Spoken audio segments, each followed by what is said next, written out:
Eli, good to have you on Cassandra. Welcome. Thank you for inviting me, Armin. It's great to be here. So, Eli, we were just talking a little bit about your background. Would you mind, like, giving us a little bit, telling the listeners who you are and what you do? Right. So I'm an assistant professor at the Political Studies Department at Bar-Ilan University in Israel, and also the senior researcher and the head of the energy division at the Begin Sadat Center for Strategic Studies in Israel. And my research is the geopolitics of energy, more specifically how countries cooperate or conflict over shared energy resources. And my background is I have a PhD in international relations and geopolitics from the University of Haifa. And I was a lecturer on environmental and energy studies at Washington University in St. Louis at the environmental studies program over there. I taught at the Jones Graduate School for Business in Rice University in Houston in Texas. In New York University, I was a researcher at the Institute for National Security Studies in Israel. And I have kind of two hats. One is academia, where I lecture and I write for academic publications that no one reads. And I also have a policy side to me where I advise the Ministry of Energy in Israel, and I'm a researcher at think tanks in Israel dealing with energy security and specifically securitizing Israel and the region in terms of energy supply. So you really dedicated your, career to a topic that is right now pretty relevant. A lot of things are up for grabs and incentives due to Ukraine and, the energy markets in general, probably over the last year. There's a lot of change, and you had this interesting hypothesis that came out recently, I think end of March, that was pretty much describing that the probability of Israel becoming a major gas exporter is now, much higher. And there are a lot of, arguments for it.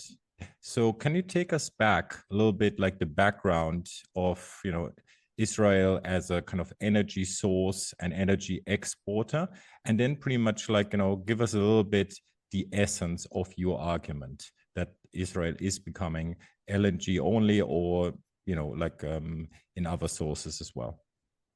Right. So energy is always relevant, but people don't notice it until it's gone or it's too expensive. And Israel knows that lesson very well. So Europe now has energy crisis because of the war in Ukraine. But Israel, since its establishment, has been energy poor. The need to supply energy to Israel to get energy from somewhere has always been kind of a top security priority for Israel. And finding its own energy resources has always been kind of this holy grail, where the Israeli Prime Minister, Golda Meir, our first female prime minister, used to joke that we're mad at Moses because he took us in the desert for 40 years just to stick us in the only place in the Middle East that didn't have any oil. But it turns out that we have natural gas. And 10 years ago, Israel found large reserves of natural gas. Right. Large for us, not large globally. We're talking about 1,000 BCM. Just to compare it, Russia has 44,000 BCM, right? Iran has 30,000 BCM. So it's not globally a lot, but it is regionally a lot, because Israel only consumes 12 BCM every year. That might go up to 15 or 16 BCM once we introduce electric vehicles, etc. That means that we have enough gas for the next 70 years, 70. So the idea was that Israel wants to gain not just energy independence through this gas, but also sell at least half of it to gain both profit and to encourage new companies to come and look for more gas. Because the assumption is we've only found about a half of the gas reserves that are potentially in these waters. Mm-hmm. But in order to convince energy companies to come and look for that extra gas that might be there or might not, we need to prove that there's a market for gas, that there's someone to sell the gas to if they find it. Now, Israel is already saturated. We have enough gas for the next 70 years. If we find another natural gas field, the domestic market in Israel has nothing to do with it. So you need to prove to them that there is enough infrastructure for them to sell the gas to somewhere. So for the past 10 years, Israel has been looking for a big market to sell the gas to. Jordan and Egypt are our closest neighbors, and there are gas deals to them, but they are relatively small consumers, and it's not enough to justify more searches, more exploration. Right now, Israel has earmarked about 450 BCM for export. We've only managed to secure about a third of that to Egypt and Jordan. 2/3 of the gas that we're already earmarked for export, we can't find a seller to. So until we find a seller, preferably in Europe, a buyer, I mean, we can't convince other companies to come and look. And this is where gas becomes very tricky, because unlike oil, gas is gas. It's much harder to transport. When you find oil, that's easy. You take the oil out of the ground, you put it in a tanker, and you ship it to whoever's going to buy it. You don't need to know who's going to buy your oil before you take the oil out of the ground. You take it out of the ground and someone is going to buy it. And even if they don't need it right now, if you give a good enough discount, then they will buy it and put it in maybe strategic petroleum reserves. There's always someone to sell the oil to, or you just put the tanker in the middle of the sea or put it in silos and wait for the price to be better. With gas, it doesn't work like that because it's gas. You need to physically connect the wellhead all the way with a pipeline, with a very expensive multi-billion-dollar pipeline, all the way from the well to the end consumer, to whoever's going to consume that gas. And until you build that pipeline, the gas can't come out of the ground. So you need to know before you build the pipeline, you need to know who you're building the pipeline to. You need to close down a customer before you can get the gas out of the ground. Now, in order to recuperate the cost of a $6-7 billion pipeline, you need to not just secure a buyer, but also get them locked into a long, binding, bilateral agreement at a fixed price for the next 10 to 15 years at least to justify the cost of this pipeline. And until you don't have this lock-in of a customer, you can't build the pipeline. The gas is just going to stay in the ground. Right. And this is where Israel finds it very difficult. It can't justify a very expensive pipeline in the middle of the East Mediterranean Sea to get all the way to Europe at a price that is good enough for energy companies to invest in this pipeline. Because building a pipeline, an underwater pipeline in the East Med is very, very expensive. It's very technologically complicated. The East Med is a very deep bathtub.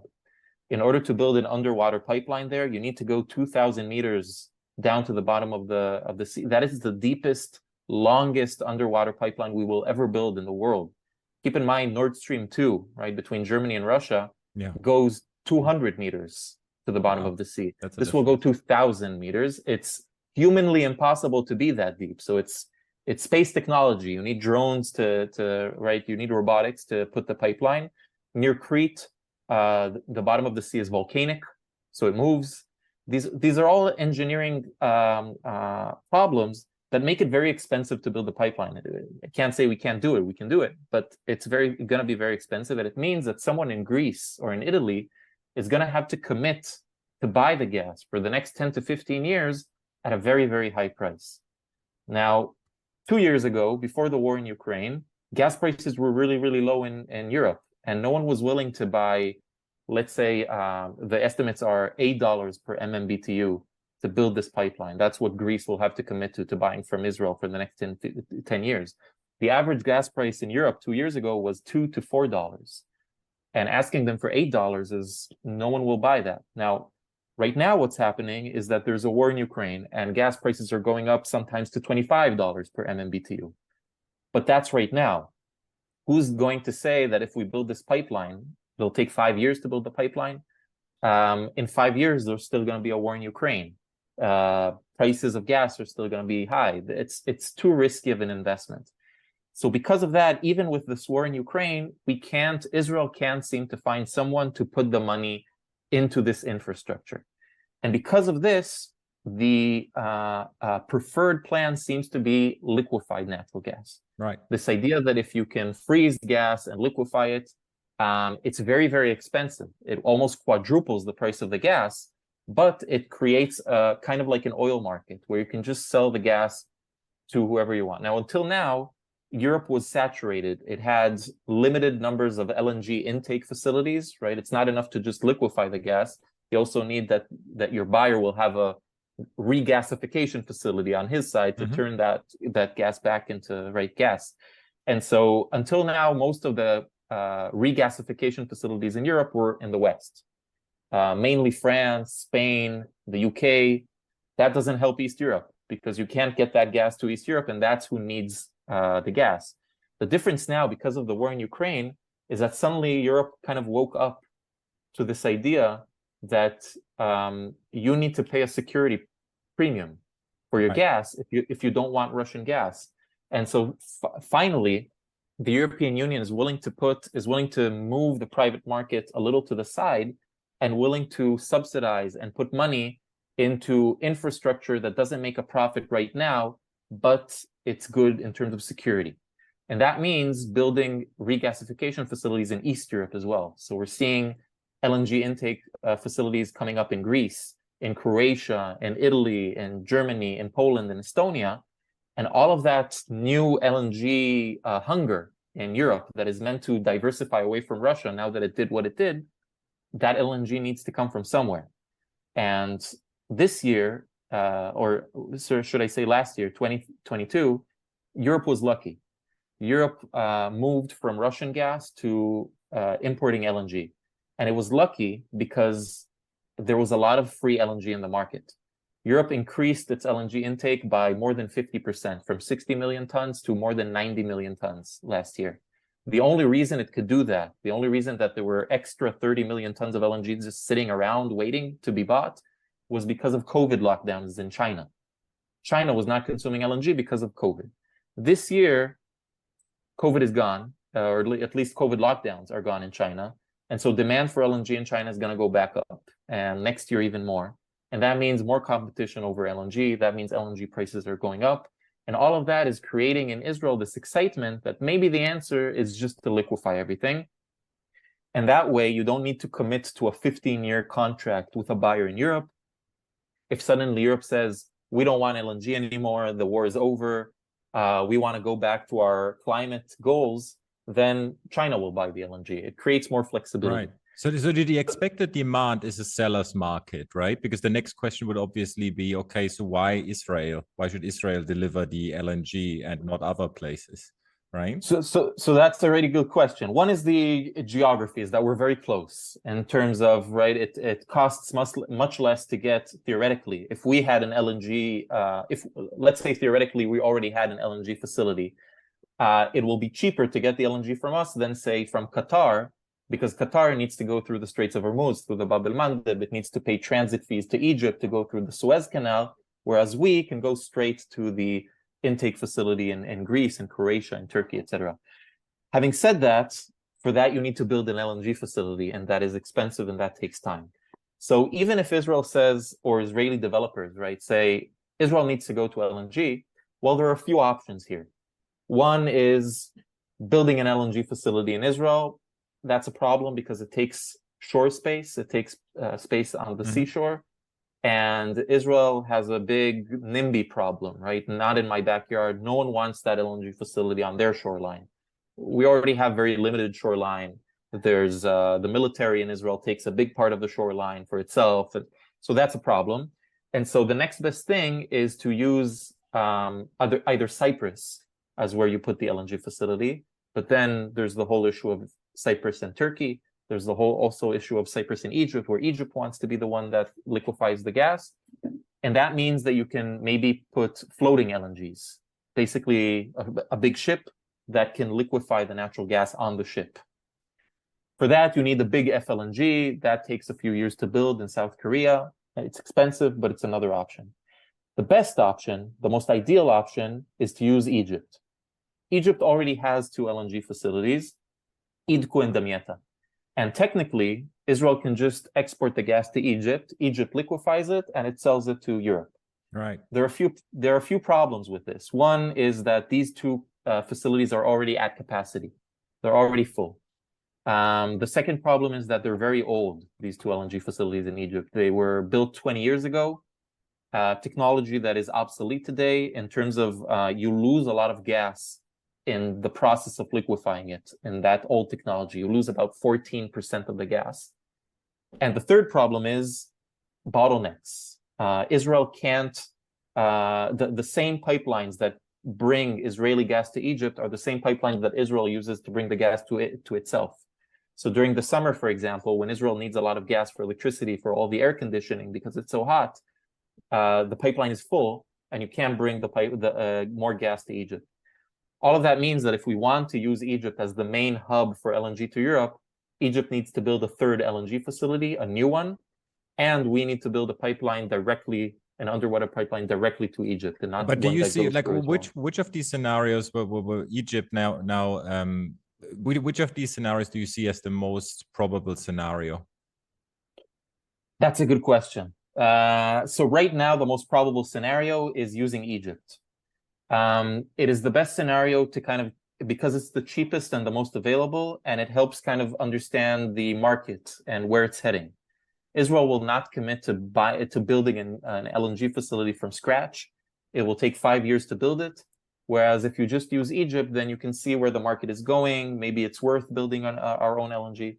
And that's probably what's going to happen. Egypt is going to build a third LNG.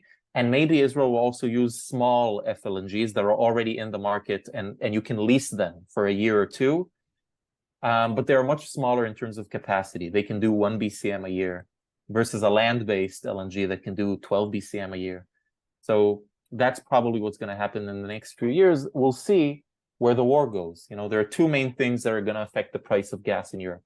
One is how long this war in Ukraine is going to continue and how and when it will end. And the second is demand in China and East Asia generally for LNG. Those are the two things that, and kind of how fast China can recover and its economy can recover from COVID. Oh, but you're saying like pretty much, okay, they would pay a security premium anyway. I think that's like a center. There is some sort of political will. So therefore it cannot just like go back as usual, even though demand goes back from China as usual. So yeah, in general, like now is like there's a stronger case to be made, right? It is a structural shift to a certain extent. You know, I hope, because Europe has been going through these structural shifts again and again, making promises and then not putting the money where their mouth is. It's a problem with the EU, I mean, not the specific European members, which each of them have a completely different strategy. East European countries, West European countries, South European countries, they have different interests and different policies. But the EU has been very inconsistent in saying in doing what it says. Because on the one hand, the EU says we want net zero goals. We do not want to invest in infrastructure that will lock us into fossil fuels for the next 30 years. And they've been saying that for the past 10 years. And suddenly now there's a crisis and Europe is saying, actually, we do want infrastructure that will bring more fossil fuels to Europe, right? More gas, so long as it's not from Russia, and we're willing to pay a security premium for it. But okay, let's say next year, hopefully even sooner, the war ends. Let's say it ends in a rather good way. And so it's hard for me to believe that Europe will just continue not buying gas from Russia. Russia has the cheapest gas. You can't compete with the price of Russian gas. The pipeline is already there. Nord Stream 2 is already there. It's built. And I really find it difficult, just in a realist way, not in a normative way, that Europe will just, even though the war is ended, and you know, there's a lot of scenarios. What is Russia in 5 years? Is it still run by Putin? Sure. Is something? And so there's so many scenarios in which Europe will say, okay, let's go back to buying cheap gas from Russia. And then prices will fall. And then all of these new infrastructure deals that Europe is encouraging other countries to start, suddenly we don't want your LNG anymore. And so it's a problem. It's a risk that other countries are taking when they're now building new LNG facilities, whether it's Egypt, whether it's someone else. And for that, we need kind of China as a backup, where if Europe doesn't kind of hold its end of the deal, then at least there's a market for LNG somewhere else. But it's still a risk, because Europe keeps changing its mind, and its energy policy isn't as coherent as we would like to think, because the EU, at the end of the day, it's the same, you know, it's a united market, it's a united coin. It's not a united energy policy. There is no European energy market. Each country has its own energy policy. So let's disentangle then this like quickly a little bit in terms of to better understand maybe like risk opportunities here. So we have these two factors. We have demand from China. We have the Ukraine war, which then determines a little bit like the probability of less or more demand or more willingness to pay the security premium and so on and so forth. So like what are other kind of players and what are their kind of incentive structure? You already mentioned the EU, which is like, because there's no unity. So let's go maybe like inside Europe, like what's the kind of like the incentive structure? Because that's usually like, where you show me the incentives, I show you the outcome a little bit is more.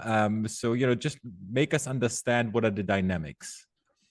So it's a great question because at the end of the day, definitely in Europe, the energy industry is a private industry. At least in the past 15 years, it has been liberalized and privatized as a coherent EU policy, which was to liberalize as part of the energy package, the third energy package, to liberalize the market, which means at the end of the day, profit is the main incentive for building new infrastructure, for choosing. And if you want a country to move towards renewables, you need to show them through subsidies, through tax credits, etc., that there's a profit at the end of the day, because it's not the government building these technologies, it's private industry. And private industry needs security. It needs guarantees. It needs the government to come and tell it, because a private market is great at developing new technology, research and development, etc. But the main problem here now is transit, is getting that energy to move from one place to another, whether through pipelines, whether through electricity grids, etc. And that's where the government comes into play, because private market doesn't like to invest in big infrastructure. It's very expensive. It's not profitable, kind of the midstream level of energy. And that's where the government needs to come and give guarantees. And so what the private market wants are assurances that if it starts building infrastructure as a security issue, right? Because the main deal here is the goal of Europe is not to stop using Russian gas. That's not the goal. The goal is to depoliticize Russian gas, is to create enough alternatives for Russian gas that Russia can't use it as a political weapon against Europe. So Europe can continue to buy Russian gas, and if Russia decides to disrupt it, well, we have other alternatives. We have LNG intake facilities, we have renewables, we have etc. But the private market doesn't deal with just in case. It doesn't build infrastructure just in case Russia uses it. If it builds an infrastructure, it wants to see profit right now. And in order to do that, the government needs to give guarantees and subsidies, etc. And that's where the two kind of have to come together.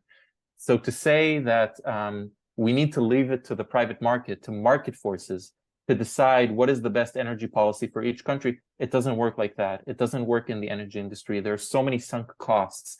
Infrastructure in transit is so expensive.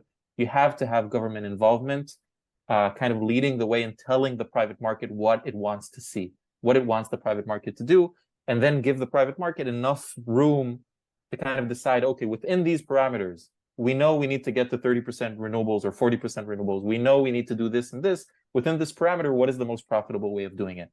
But it has to be kind of the government leading the way in this case, because security is not something that private market deals with.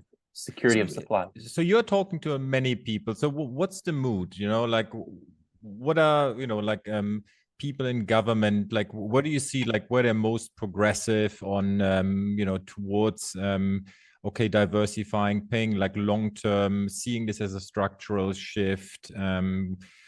I guess let's talk about big players like Germany, probably very naive before the Ukraine kind of conflict. So is there change? Do you see it, or is this just like talk right now? There's a lot of talk, obviously. Yeah.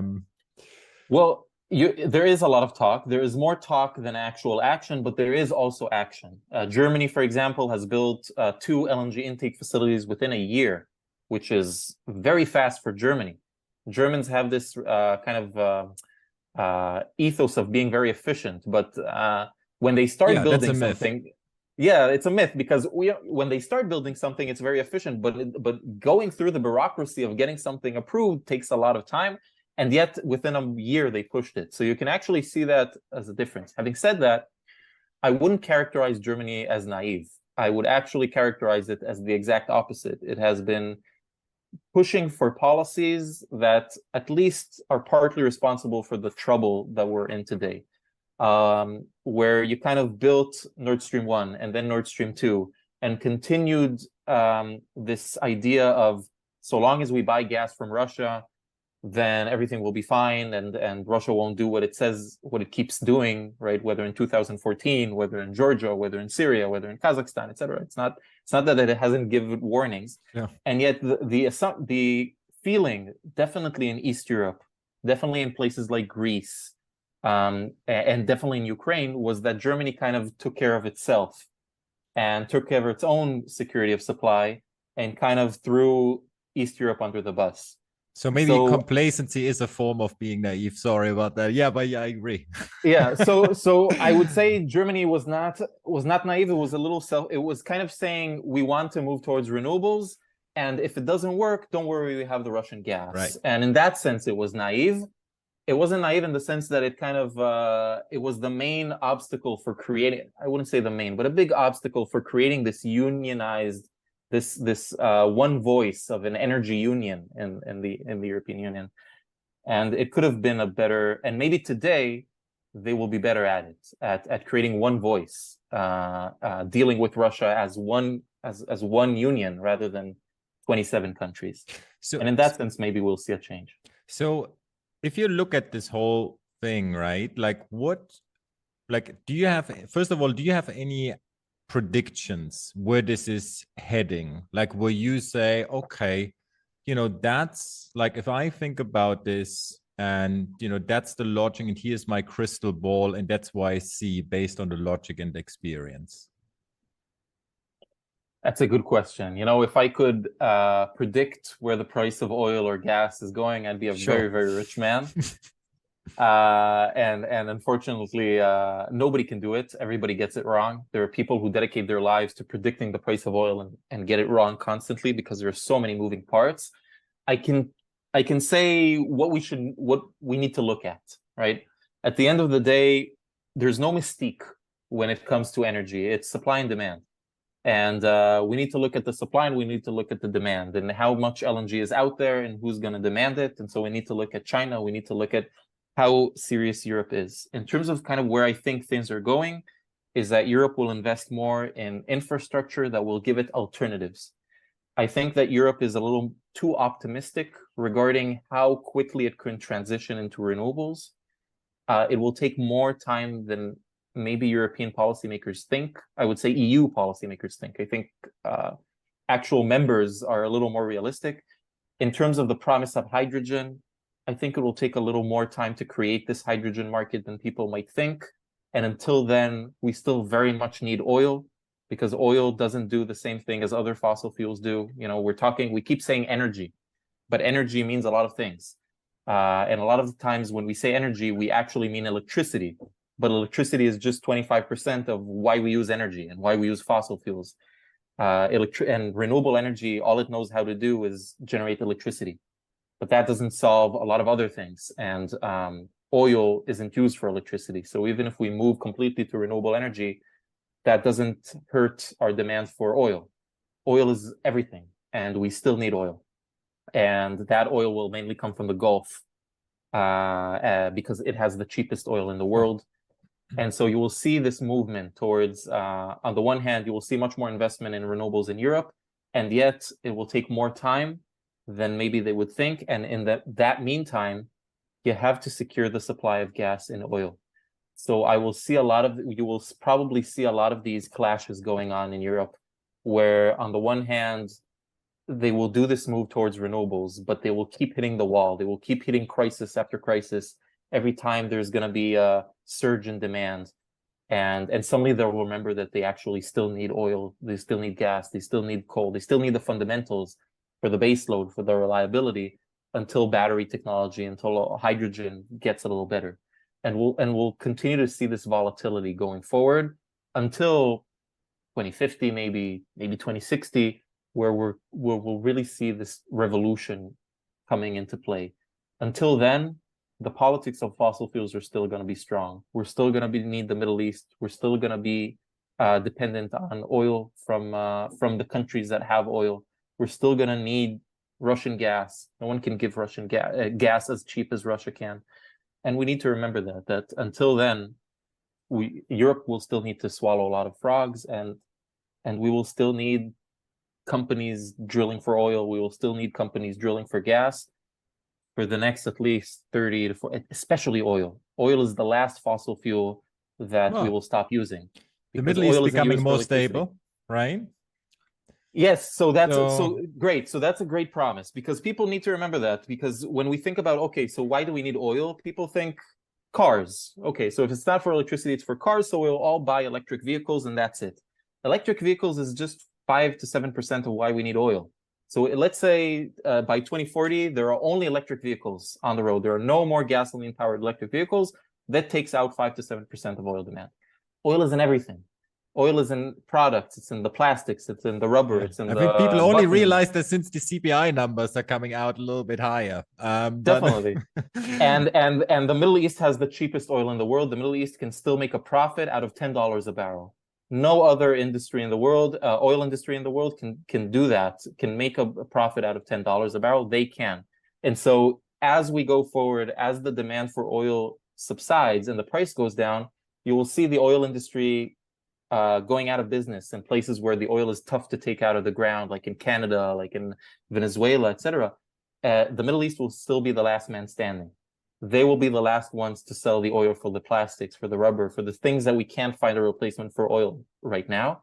And so the stability of the Middle East, the stability of the Gulf is still going to be crucial. And just because the US has its own oil doesn't mean that it could just leave the Middle East to its own devices, because when there's a vacuum, someone else will come, as we now see with China. And the US can leave the Middle East won't leave the US. And if there's a problem in the Middle East, if there's a conflict between Iran and Saudi Arabia, and because of that oil isn't flowing to China, then the prices go up for everyone, even if you're not using oil from the Middle East. Because if China doesn't get its oil from the Middle East, it'll have to get it from somewhere else. And that means the plastics and rubber and cement and glass and steel that China supplies to the rest of the world will also become more expensive. So everything depends on the stability of the Middle East. And so a peace deal or a normalization deal, it's not a peace deal, between Iran and Saudi Arabia is a good thing for the global economy. Obviously, the US would want itself to be the one that's, getting the hands to shake and not China. But obviously, the US is in no position to do that, considering what is going on between the US and Iran. So this is a good outcome.